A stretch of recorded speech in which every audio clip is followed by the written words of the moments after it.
સમગ્ર ગુજરાતની સાથે ભાવનગરમાં પણ ખાનગી અને સરકારી શાળાઓનો પ્રારંભ થયો હતો।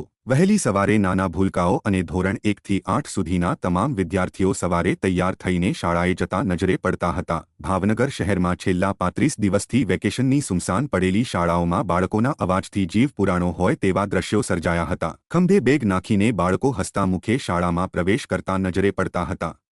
આમ પ્રથમ દિવસે શાળાના પ્રારંભે જ શાળાઓ બાળકોના અવાજથી ગુંજી ઉઠી હતી।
Wow.